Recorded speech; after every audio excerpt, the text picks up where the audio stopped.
प्यारे बच्चों, आज हम हिंदी व्याकरण का पार्ट 2 देखेंगे। हिंदी वर्णमाला मतलब हिंदी के अल्फ़ाबेट्स। जब हम बोलते हैं तो हमारे मुंह से ध्वनि आवाज़ निकलती है।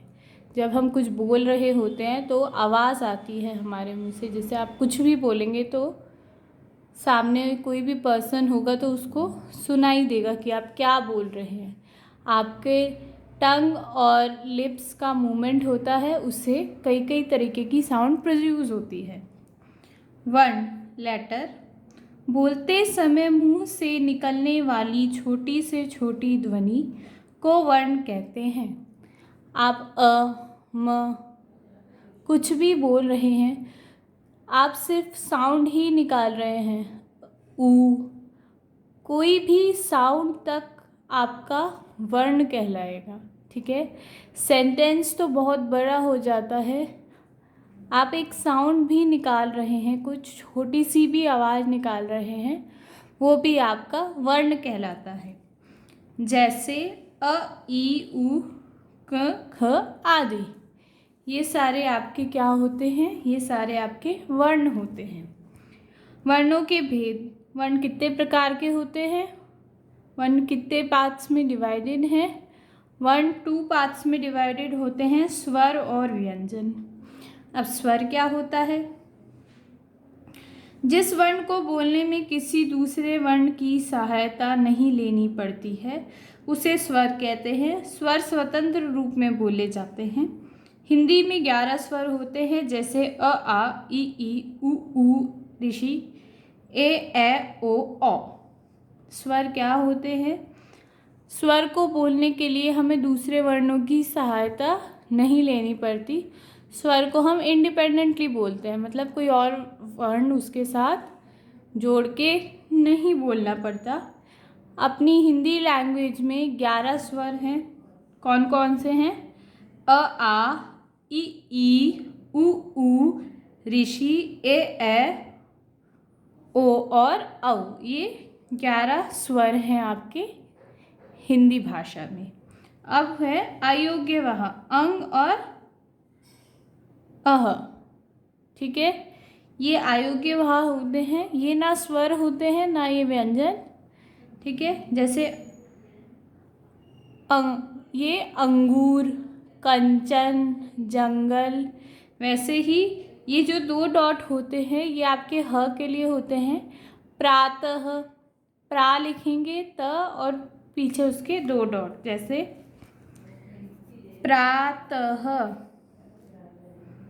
ठीक है, तो ये जो 2 डॉट लगे हैं ये ह का साउंड देंगे। उसके बाद आते हैं आपके व्यंजन। जिस वर्ण को बोलने में स्वर की सहायता लेनी पड़े उसे व्यंजन कहते हैं। व्यंजन को आप अकेले नहीं बोल सकते हैं, उसके साथ आपको स्वर लगाना ही पड़ेगा। जैसे क प्लस अ, ये मिलके आपका क बनाता है। क में पीछे अ की साउंड आती है। इसी तरह से आप कोई भी स्वर लगा सकते हैं, जैसे क प्लस ई, की। इसमें पीछे ई की साउंड आ रही है। ओके, ये क वर्ग की लाइन है। क, ख, ग, घ, ण, फिर च, छ, ज, झ, ण, ट, ठ, ड, ढ, ण, त, थ, द, ध, न, प, फ, ब, भ, म, य, र, ल, व, श, स, ह, श, त्र, ज्ञ। ठीक है, ये आपके व्यंजन हो गए। फिर आती है वर्णमाला। वर्णों के समूह को वर्णमाला कहते हैं। हिंदी वर्णमाला में 50 वर्ण होते हैं। वर्ण एक साथ एक तरह से लिखे जाते हैं। उसके समूह को, उसके ग्रुप को, वर्णों के समूह को क्या कहते हैं? वर्णमाला। आप यहाँ देखिए, ये व्यंजन हैं। स्टार्टिंग हमेशा क से होती है। ऐसे नहीं है कि आप च से स्टार्ट कर दो या ध से स्टार्ट कर दो। हमेशा क से स्टार्ट होगी और सिस्टमैटिक वे में चलेंगे। जैसे 1 के बाद ही 2 आता है। कभी हम काउंटिंग ऐसे थोड़ा ना बोलते हैं 2 1 4 3 ऐसे नहीं बोलते, एक सिस्टमैटिक वे में बोलते हैं। वैसे ही आपके वर्णमाला में जितने भी वर्ण हैं वो एक सिस्टमैटिक वे में अरेंज है और हमें उनको उसी वे में बोलना होता है और उसी वे में लिखे जाते हैं। हिंदी में 11 स्वर होते हैं, ठीक है। हिंदी में 35 व्यंजन होते हैं और व्यंजन कितने होते हैं? 35 हिंदी में 4 संयुक्त व्यंजन होते हैं और कितने संयुक्त व्यंजन होते हैं? जो 2 व्यंजन से मिलके बनते हैं वो होते हैं टोटल 4। स्वरों के उच्चारण में किसी दूसरे वर्ण की सहायता नहीं लेनी पड़ती है और जो स्वर होते हैं अ आ ई इनको प्रोनाउंस करने में, इनको बोलने में किसी दूसरी वर्ण की हमें रिक्वायरमेंट नहीं होती, स्वर अकेले ही बोले जाते हैं। व्यंजन वर्णों का उच्चारण बिना किसी स्वर की सहायता से नहीं किया जा सकता और जो व्यंजन हैं इनमें हमें स्वर चाहिए होता है, बिना स्वर के हम व्यंजन नहीं प्रोनाउंस कर सकते। शुद्ध व्यंजन के नीचे सदैव हलंत का चिन्ह लगा रहता है और जो प्योर होते हैं, जो शुद्ध होते हैं, जिसके पीछे कोई भी स्वर नहीं लगाते, उन प्योर व्यंजन के नीचे हलंत होता है। हलंत वाले शब्दों को हम बोल नहीं सकते, इनको सिर्फ लिखा जा सकता है। स्वरों में केवल ह्रस्व अ ऐसा स्वर है जो व्यंजन वर्णों में लगाने पर अलग से दिखाई नहीं देता है।